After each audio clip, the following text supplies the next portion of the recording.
This is great. Thank you so much for doing this.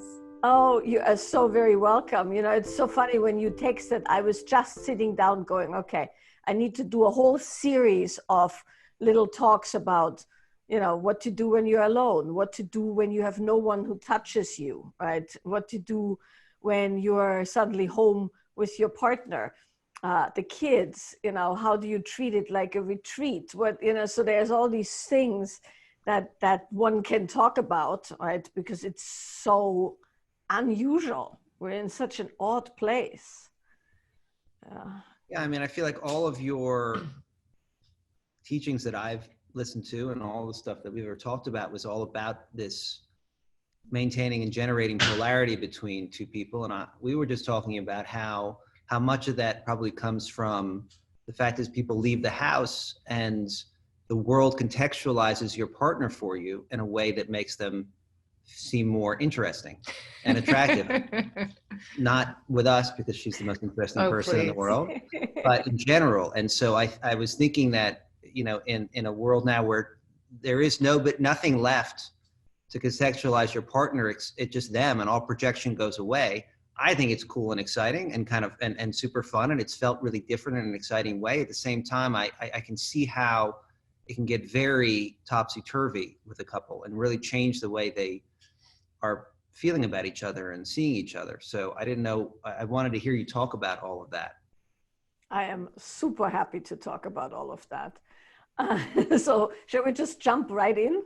Let's just jump right in. Okay, good. So I'm going to say a few things about this in the bigger picture and then just ask me questions, right, that are pertinent for people listening.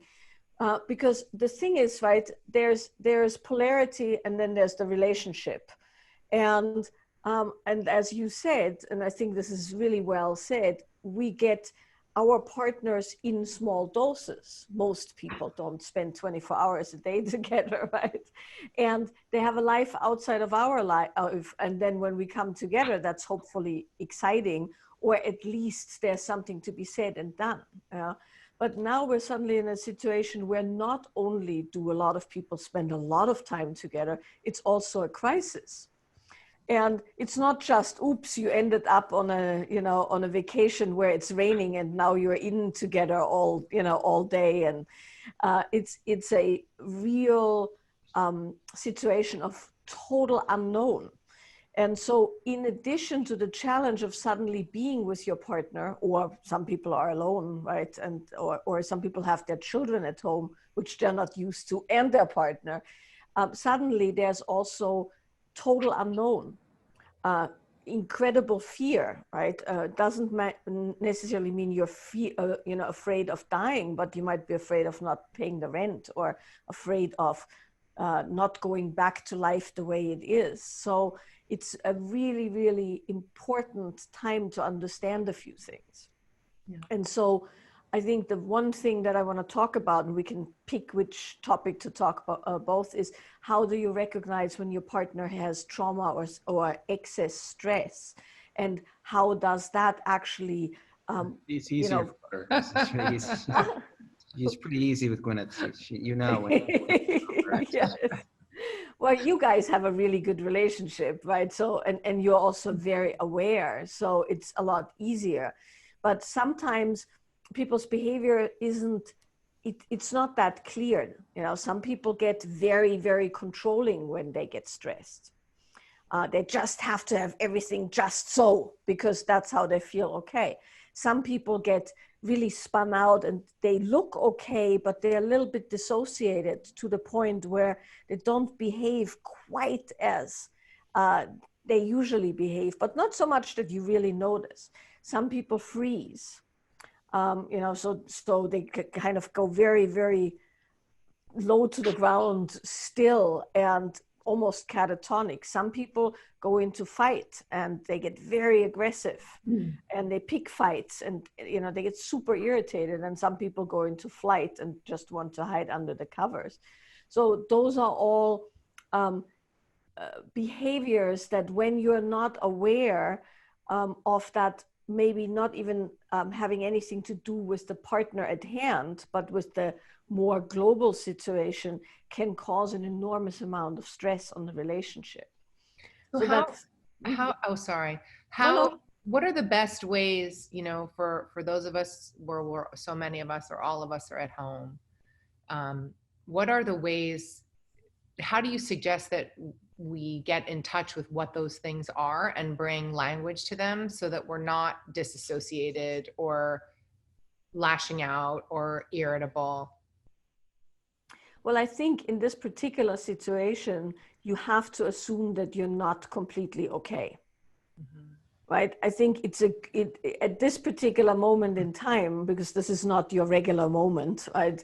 You have to assume that everyone has a bit of a stress response. And depending on how you're wired, that might be mild or, you know, almost invigorating, or it could be very severe. And so it's, I think, a good idea to assume that we are all needing a little bit more care for our nervous system. And within that, needing a little bit more self-care on one hand, and also within the relationship, use this moment as a means to bond, which can happen, right? There's options within a situation like this. In a good relationship, what's going to happen is extra bonding will happen. The couple will kind of pull together and figure things out, and it will actually be an experience of, you know, more of the oxytocin, more of the bonding, more of the speaking about things and creating something. That's the best case scenario. The worst case scenario is it's all fight and flight or freeze, and it causes huge rifts, or areas that are already somewhat funny get highlighted because there's no escape, there's no going to work, there's no distracting, and it becomes a powder cake. So let's just assume there is stress in the body, and let's just assume that the first thing to do before any big relationship discussions are happening or fights are happening is that everybody's nervous system needs to be calmed and accounted for. And so that would mean extra touch, extra hugs, extra socially appropriate walks around the block, or hikes, or workouts, or just putting some music on and dancing in the living room, or giving each other foot massages, or, you know, when it's not somebody with a partner, hugging the kids or the, you know, the cat or the dogs. And if you don't have any of this, hug a tree. And I'm not even joking there, because nature is a great way to connect when there's no one else to connect. But I think that's the most important thing, is that you assume that any reaction that is out of the ordinary is in some way a coping or stress response. And instead of getting really annoyed or wanting the security from your partner, it has to be a moment in time where everybody's self-responsible for stepping down their nervous system, having the extra bath, doing the extra online yoga class, sitting a bit and meditating, maybe even together, you know, touching and moving together a lot. That would be my first go-to before we talk about how do you keep polarity or attraction alive, which we'll also talk about. But I think the most important thing is kind of the triage of the jangled nerves and the nervous system, and the stepping it down and forging a stronger bond. Yeah. I think it can be both, right? I mean, you know, we're lucky that we have a really solid relationship, but we're also in the house with the kids, and it's pretty close quarters. And, you know, I think we all feel, especially my teenagers right now, are really feeling very penned in, especially Apple, who's a very social creature. And we're really following all of the strict guidelines. So she's not able to see people that she wants to see. And so, you know, it gets like fractious in moments, and there's definitely tension within the household. And then, you know, we have the added dynamic of like step parent, and I think there is quite a lot of stress, I think, that just comes from trying to recalibrate to this new normal and this level of proximity. And so then as a couple, you know, it's sort of like, and I think a lot of our friends, for example, are going through things like this. It's sort of like, where do you go as a couple, you know, when you're all in the house and you've got dogs and you're trying to, you know, work from home, and it's like, what are you supposed to do? Yes. Well, there's a few things that you can do, and there's a few things you have to just live with, right? Teenagers, you have to just live with. You know? No one has invented anything for that yet. but one of the things that's very useful in a situation like this is compartments, so to speak, right? So you have to have areas of engagement that have time frames attached to them. And I would suggest, and you've heard me say this even in regular times, right, that certain dimensions of one's life are not being mixed together all the time, because that kills everything. And so in a time like this, it's really, really important that you have meetings, so to speak, and topics that are kept separate from other topics. So for instance, ideally in the morning, you have kind of a meeting that says, okay, what's happening today for everyone? And you come up with a few things that are the mainstays of that day, right? That would be meetings, for instance, or phone calls. That's certain things that the kids have to do. You know, the dogs, there are certain things that need to be done. So you have kind of a skeleton of a list of activities that are happening.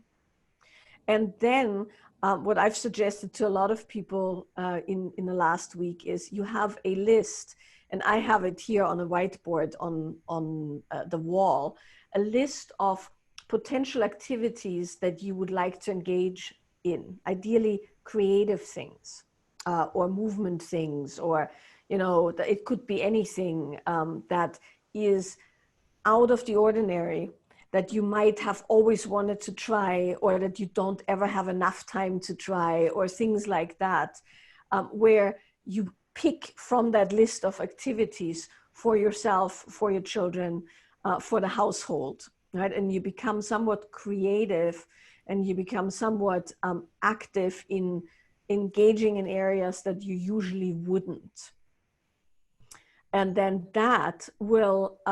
There's a teenager. Oh, yes, I figured that much. Right? And so then that you have something fun to pick from.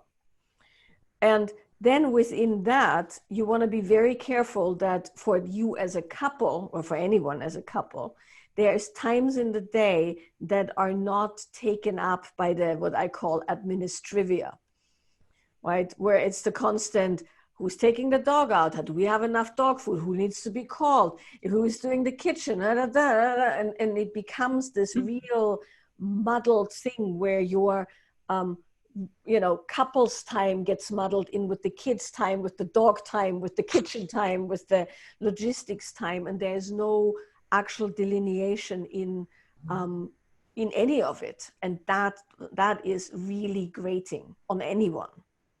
So there's nothing wrong with when it's appropriate for the age of the kids, right? Of course, not everybody has teenagers, but where it's appropriate, it's fine to take an hour or two that doesn't involve anyone else in the household.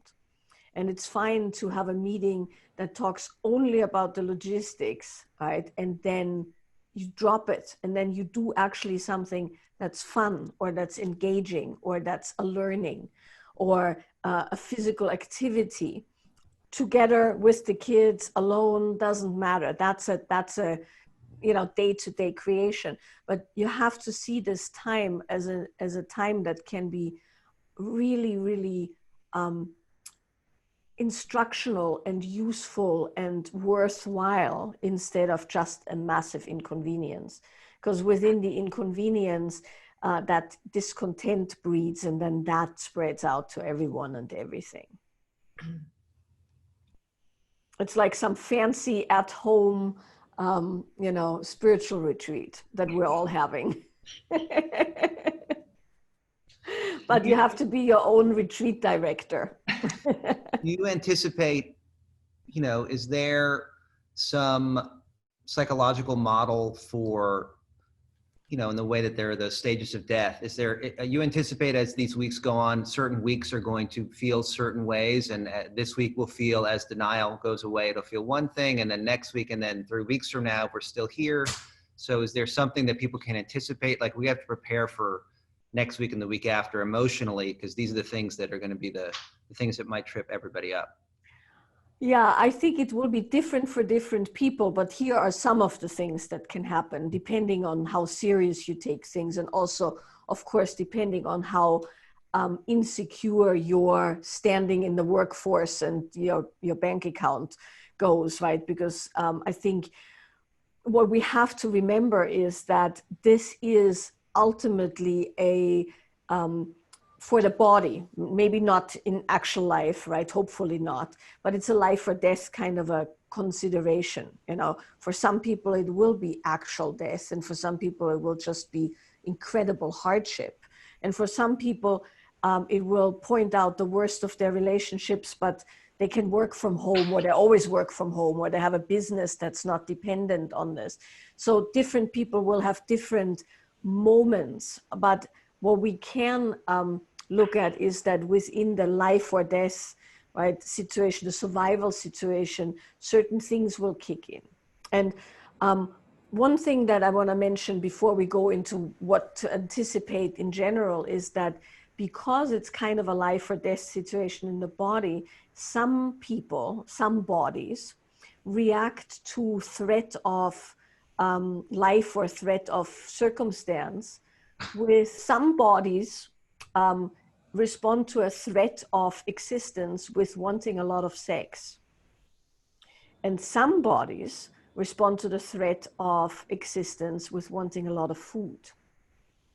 And so food or comforts, right? So for some people that's shopping or things like that, but there's not much shopping to be done unless on, you're on Amazon or something like that. But so that in itself will happen more and more, where it's going to go both ways, right? Some people are not going to want any sex because they want nurturing and comfort and hugs, and they're really afraid, and they want to eat, and they want to curl up and watch romantic movies or things like that. And then there will be other people, they're going to go into a little bit of a fight survival mode, and they're constantly researching the numbers and on the computer and stocking up the pantry with like 6,000 cans of tuna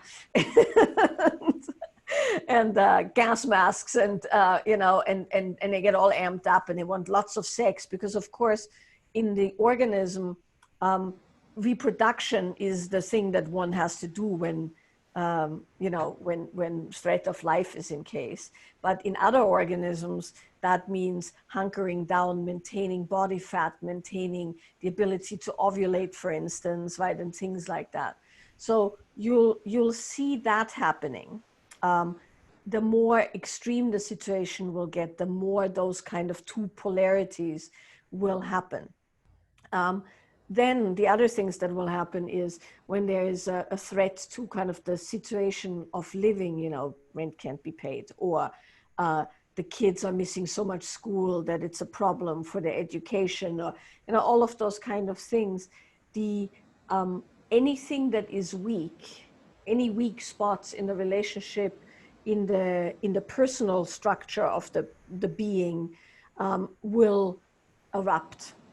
So there'll be a lot of very intense internal and external feelings.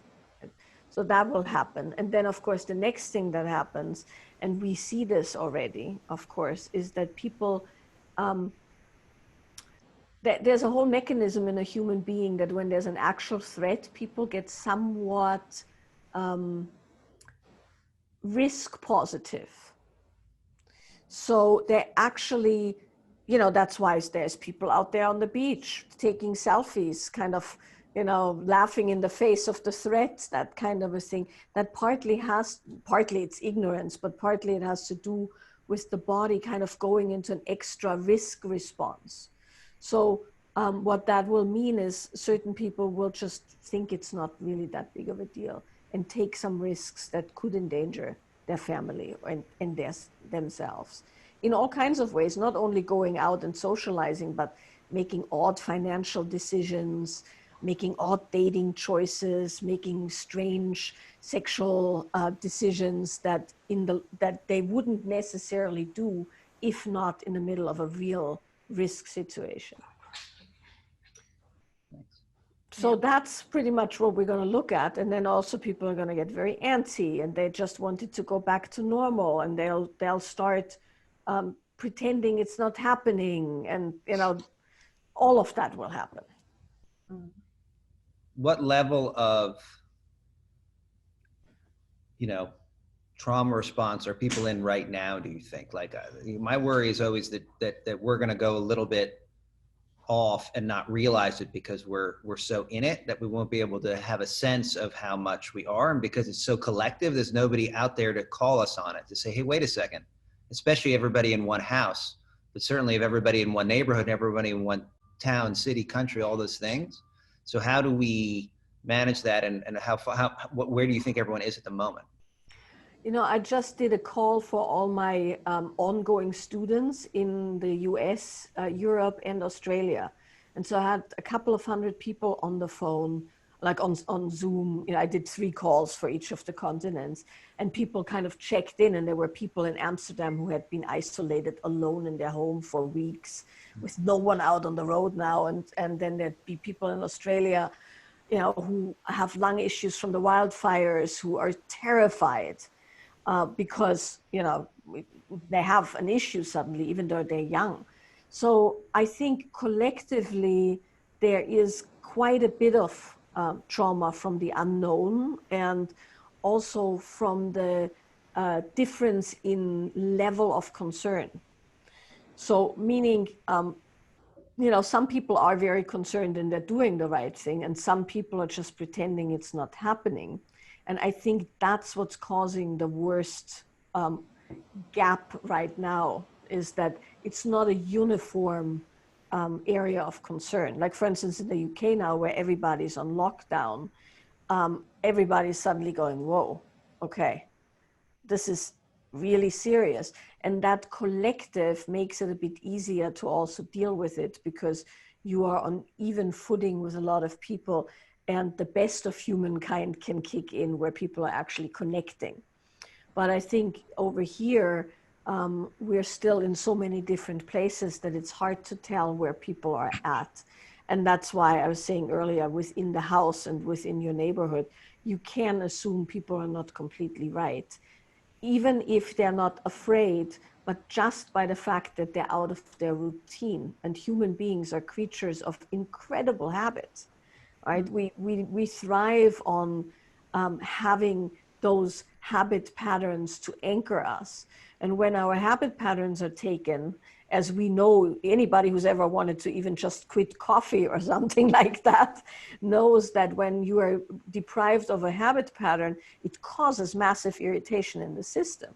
And so now to imagine that most people are completely out of their habit patterns, which is, by the way, why one of the main things for you in the house and for everyone else in the house has to be to have routines. Mm-hmm.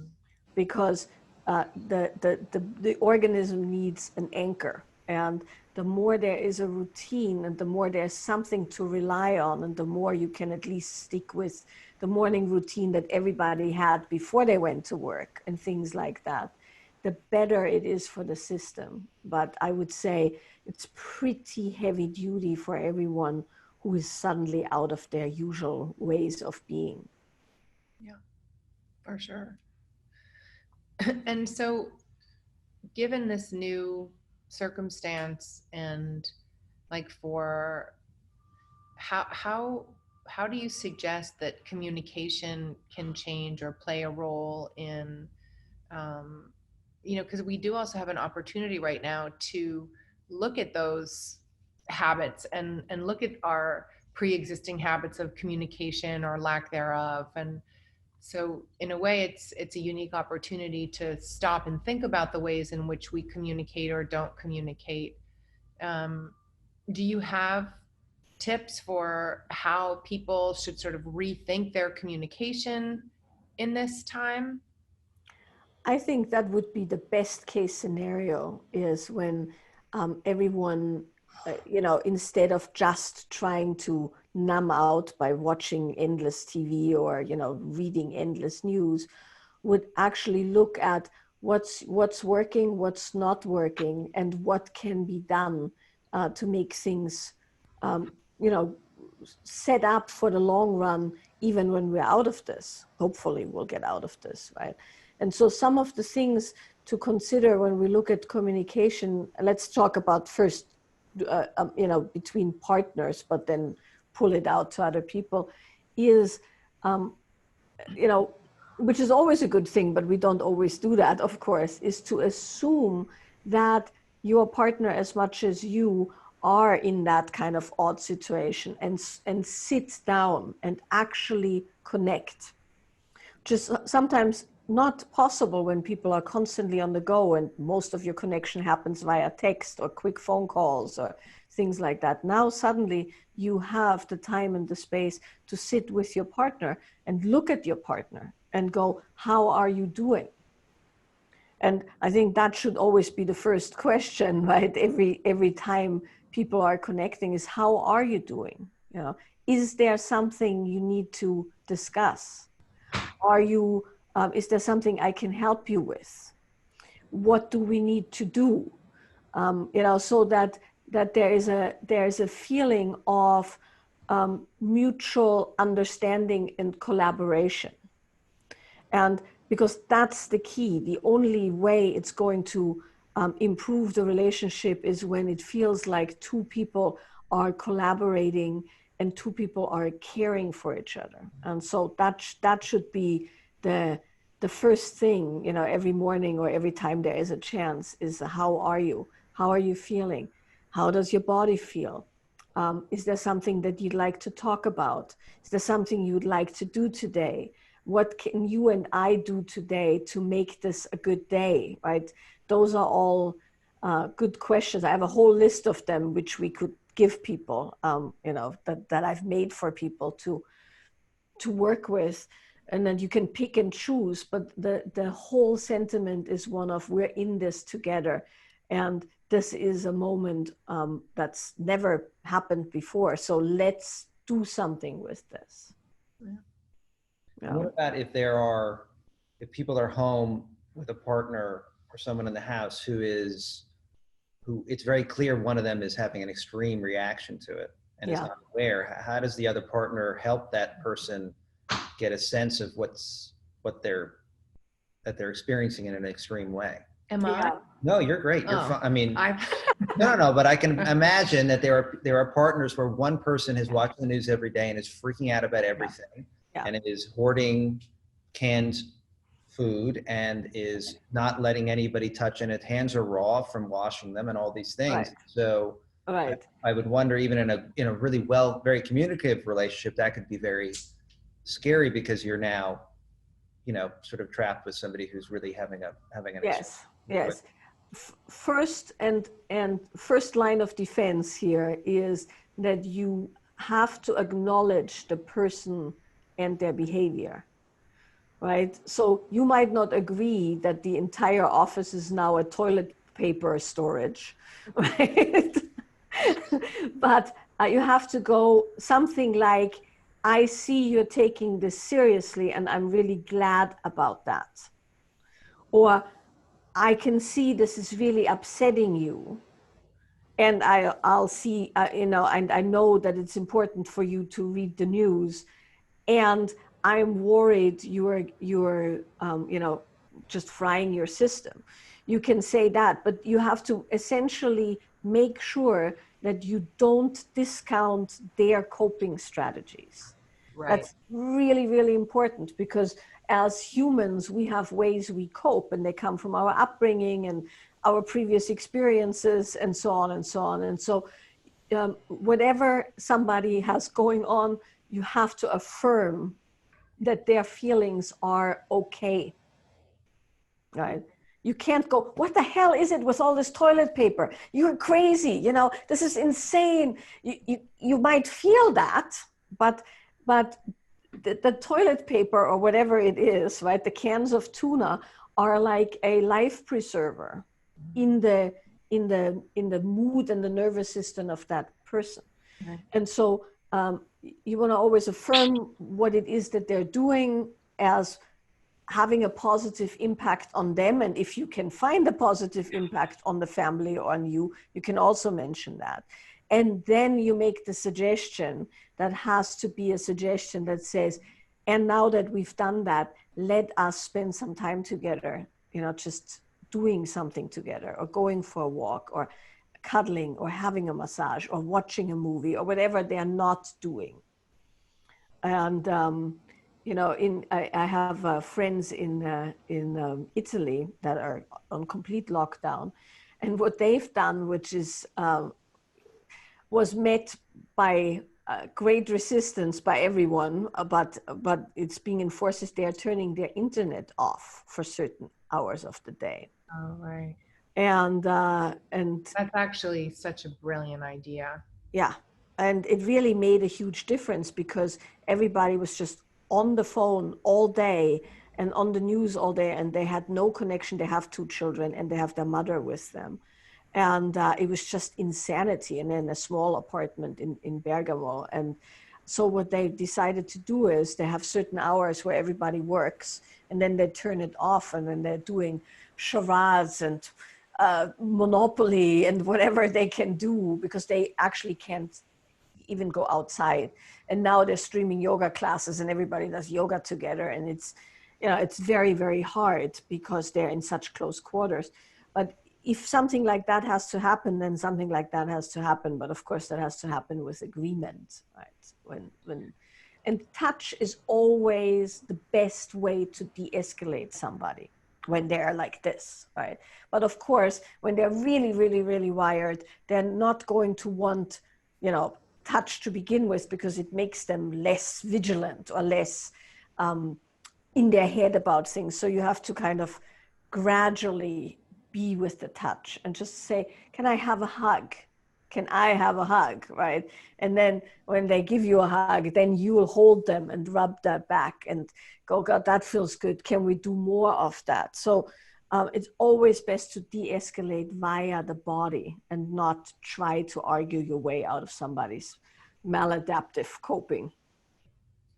I have a question. How are some of your patients or the people that you work with, if they're particularly resistant to intimacy, and that's something that they're working on, how are they coping through this, and how are you guiding those people? Is this an opportunity to, you know, be harder on them and force them to sort of deal with those things? No, I think in a crisis situation, the first thing is always do no harm, right? Meaning the first thing is that everybody stays as okay as they can.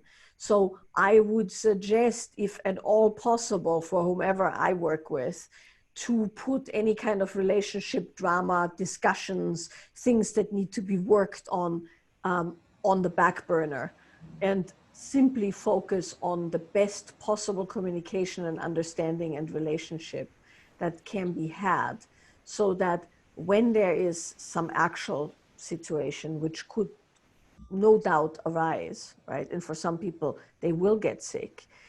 There is the feeling that both people pull on the same side of the rope, so to speak. And that takes precedent over anything else that they might have going on. So not the time to break up or have...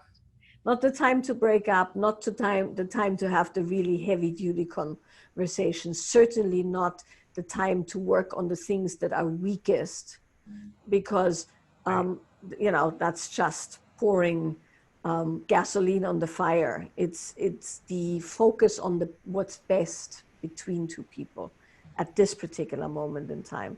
And I think that's in general very, very important, is that we orient towards a generosity, generosity of spirit towards our partners and our children and our friends, because they are all having a hard time. And so when in doubt, assume that they're having a hard time and not assume that they're out to get you.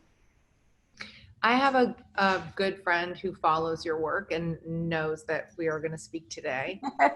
And she asked me to ask you, she said she's having a really hard time feeling sexual.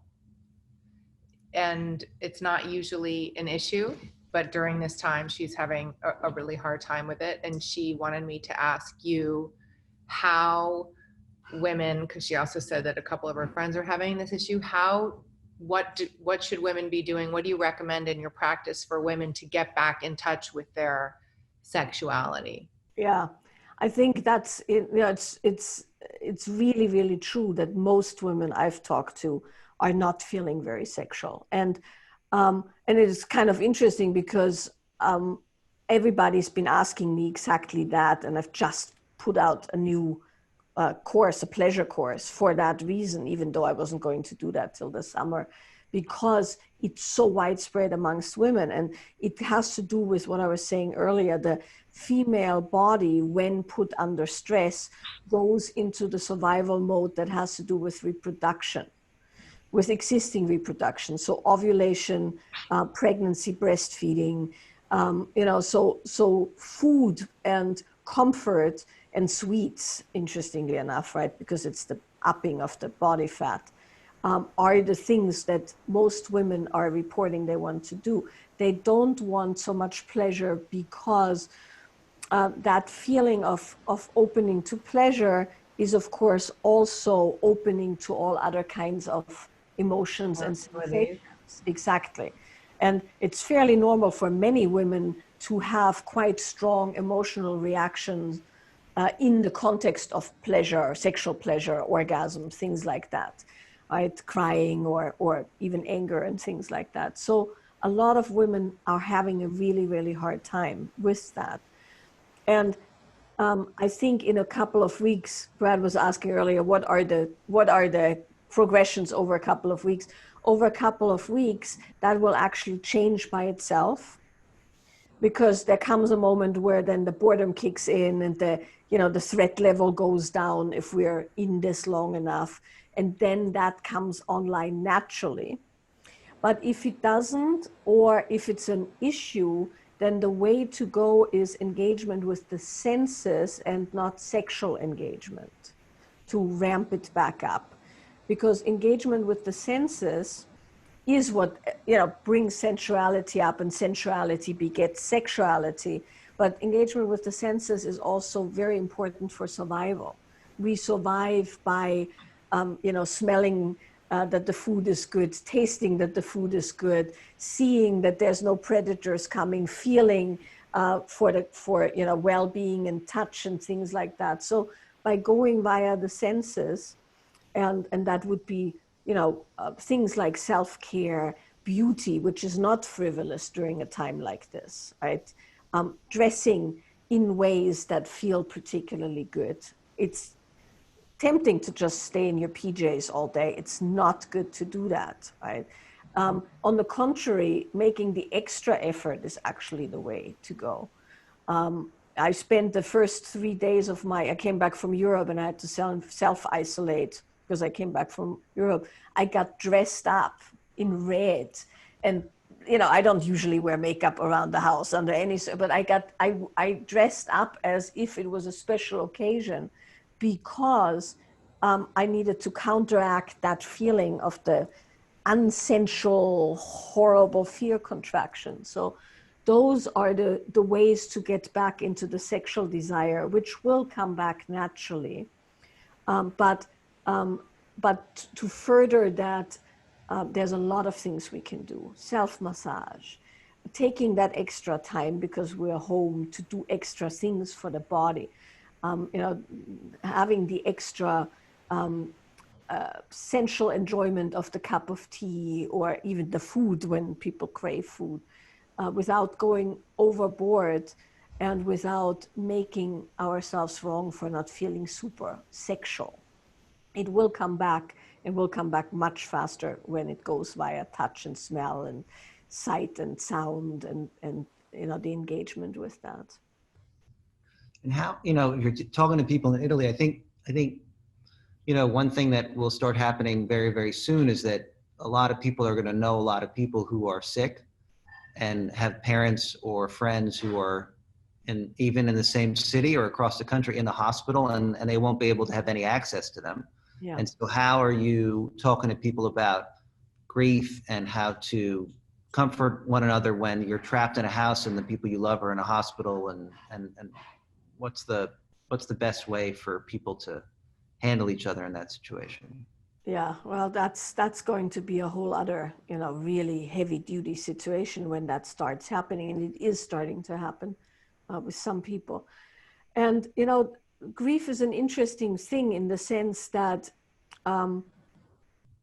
it requires a certain kind of I don't know how to say this is going to sound odd, but it requires a fortitude, right? Meaning you have to essentially face something you don't want to face. The potential of death or the potential of real sickness or debilitation.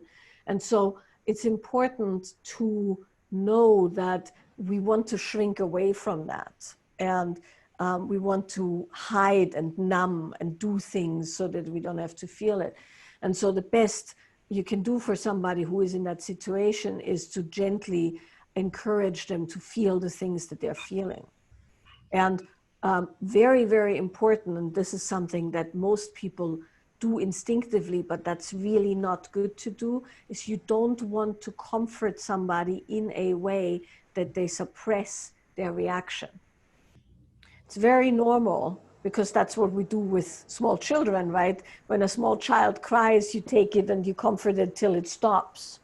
And that's all right on a small child, but in a grown adult, grief and anguish and pain and fear has to come up and wash out. If it gets suppressed, it causes more and more and more both physical and emotional dis-ease.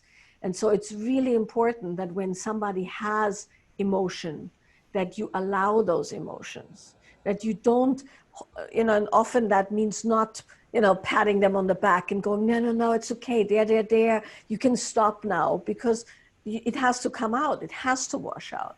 So the best you can do for somebody who is very distressed or in grief is to make space for their grief and their distress. You don't have to whip them into a frenzy, but you also don't want to just clench it down, because it's very unhealthy. And it also makes the process a lot longer.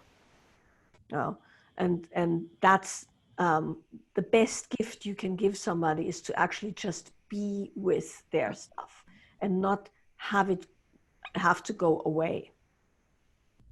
Do you have, like, from the male perspective, like relationship or questions like that? I don't know. I think that I'm trying to think.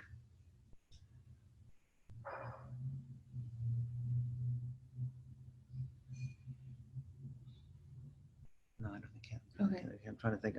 What were you going to say before? I don't remember now. But I'm trying to think of a good one. Here's one thing for men and women separately, right? So this is of course a broad generalization, in just as a lens. It's not true for every person in every situation, but men tend to be a lot more internal with their emotions. And women tend to be a lot more external with their emotions. And so one of the things that can happen in a relationship is that essentially the partner, it could be two men, two women, doesn't matter, but the partner who is more external with the emotion has a lot of emotional outbursts, and then expects somehow that the other partner feels the same way or understands the outburst, right? But that's not necessarily true, because often the other partner is in the role of trying to fix it and trying to make sense of it or trying to do something about it. And there's often this thing that happens where one person, has the outburst and the other person goes, well, then let's do this. Well, we can easily fix this by doing, but the person who has the emotional outburst just wants to vent. So one of the important pieces, not only in these times, but in general, is that the person who vents has enough wherewithal at some point, maybe not in the beginning, but eventually you get really good at it and you can preface your outburst with saying, I just need to vent, right? But for the partner who is doing the venting to say, look, I need to just let this out. I need to just talk and, complain and do these things. I don't need you to do something. I just want to talk about it, right?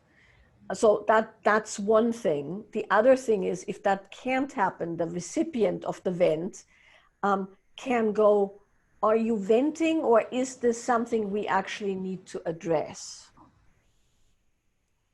And that makes for a little bit more constructive freakouts. And it's something to know, right? And then of the other way around is when then the partner who tends to vent goes, well, why are you so stoic? Isn't this upsetting to you? And, and then it's like, yes, it is, but I'm not going to fly off the handle. And that also needs to be understood. Here's a question, because actually, and it doesn't really matter if it's the man or the woman who's feeling this, but the idea of the masculine energy of being there to protect the family and keep it safe and keep things under control, whether it's the man or the woman in the house or the relationship that takes on that energy, is being very challenged right now, because there's very little that can be done. It's like you're going to do everything you can to protect your family. Yes. And keep them safe. And at the same time, you realize that there's an enormous amount that's out of your control.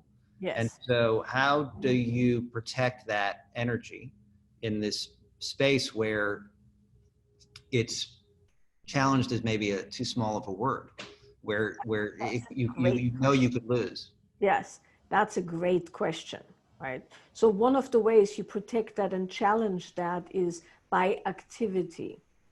And so when you've done all the things you can do to protect your family to the best of your ability, right?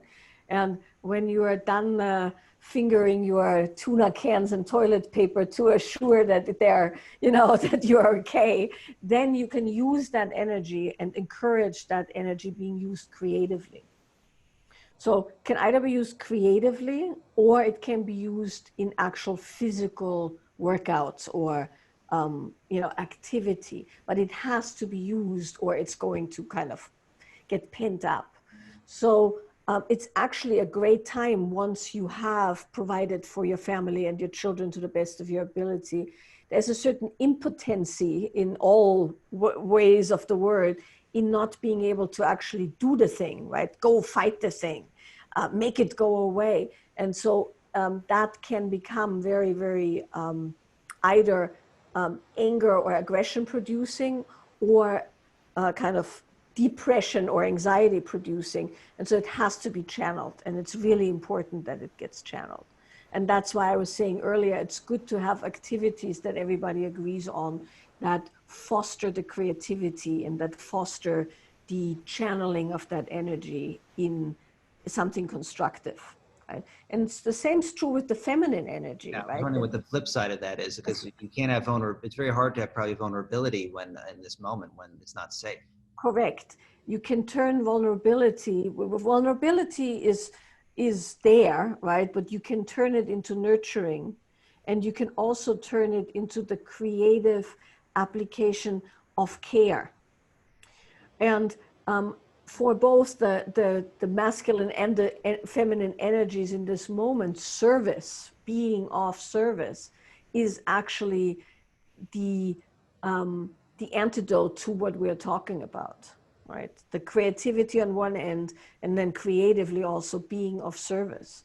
And that looks different for different people. For some people, for instance, my neighbor has started picking oranges from all our orchards And that's what he does every day, all day with his pickup truck. He cuts everybody's oranges and then delivers it to the kids who no longer have school lunches. And we have a whole system up here where everybody gives of their eggs, and we're agricultural area and we all have big orchards. And that's what he's doing. He's putting his need to protect, need to feed, need to make something happening. And I just saw him drive by with a wood splitter. So I guess he's now chopping wood, and giving it to people. And so there's many ways that you can be of service. You can, if you live in the city, you can sign up for one of those services where you talk with a senior who is in lockdown for an hour. Right? Or you can create something within the gifts and talents that you have. So your energy of either vulnerability and nurturing or fight and protection is being channeled into something useful. Because if there's one thing we know is that when you have that energy, it can be used for the good of more than your family. One last question before we let you go and our hour's up. Will you share with us one of the exercises that you give couples? I think it's very helpful. It could be one of your physical exercises, or it could be one of your, communication exercises. I think it might be helpful for people in this time just to improve communication and intimacy. Yeah, I think, one of the most important things that we talked about it today is that there is physical engagement. And so I'm going to have you do this with each other as for a moment to show it, because it has to be shown. So I'm going to try and explain this. Because it's very, very easy, and it actually has a few components to it that are very important. I've developed this movement method called the nonlinear movement method, which is specifically geared towards getting pent-up trauma and stress out of the body. And there's a background, information or science behind that, which has to do with allowing the body to do its native self-cleaning mechanism, right? Human beings have a way to get trauma out of the body. When that's not suppressed, the body can cope. And in this particular kind of movement, what you're doing is you are allowing the body to do the self-cleaning and the self-regulating via the nervous system. And so this can be done alone, or it can be done with a partner. If you do it alone, what you do is you just stand. You can also do it on hands and knees, or laying down, or seated, but you just stand. And you close your eyes. And then once you close your eyes, you can put a little bit of music behind it or not. And you start feeling something in the body that you can feel, some sensation. So for instance, I slept on my right shoulder. So I can feel my right shoulder. And so now all I'm doing is I'm moving my body around the sensation of the shoulder. And then that creates a bit of kind of a feeling, kind of an emotion in the chest. So I'm moving with that emotion. And so this is called moving what you're feeling. And you're just letting the body move. And you keep your eyes closed if that's possible, but you don't have to. And you follow sensation and emotion. And if you have thoughts, you can even move as that thought if you have a thought loop. But you keep the body going for about 5 minutes. If you do it with a partner, you can do it by being connected body to body. So here are some options. You can go back to back and kind of do the, how do you call that? Lock at the elbows, and then kind of move together, because then you're moving yourself and your partner moves. And that creates kind of an interesting dynamic. You can go front to front and kind of hug and do it almost like, you would dance, but it's both people doing it. You can also, this is one of my favorite ways to play with it sometimes when I teach workshops, is you can go on hands and knees, and you can go shoulder to shoulder, so that the head is resting on the other person's shoulder, and then kind of just move. And it's the pushing and pulling of two bodies that engages the body's nervous system and de-escalates. The easiest way to do it, if you don't have that much time or if you don't want to be that close, is you do hand to hand, right? And so you have both partners with their hands like this, and you put the hands together and you just push and pull and move. And if you want to intensify that a bit, you make eye contact while you're doing it, and you kind of look at each other and you play with the bodies. But the important piece is that there's at least 5 minutes of continuous movement. And it doesn't sound like much, but it has a really profound effect on the nervous system. And when you do it with a partner, it also non-verbally really connects you back to that person without it being a big deal. And you can do it with your kids, of course.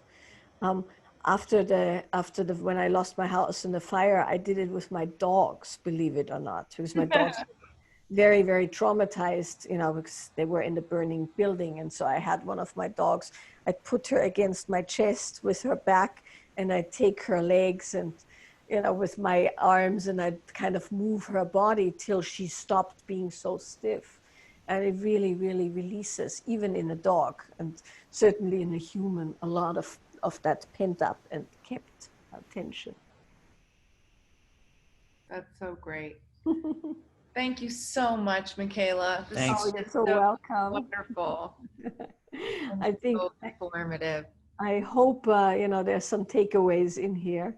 Thank you so You're much. really brilliant and incredible. Thank you. Anytime, as you well know, you know, I'm as much at home as you guys are. So anytime you want to have a follow-up conversation, anything I can do for, you know, Goop staff, readers, you guys, the dogs. Thank you, Michaela. Oh, you're very welcome.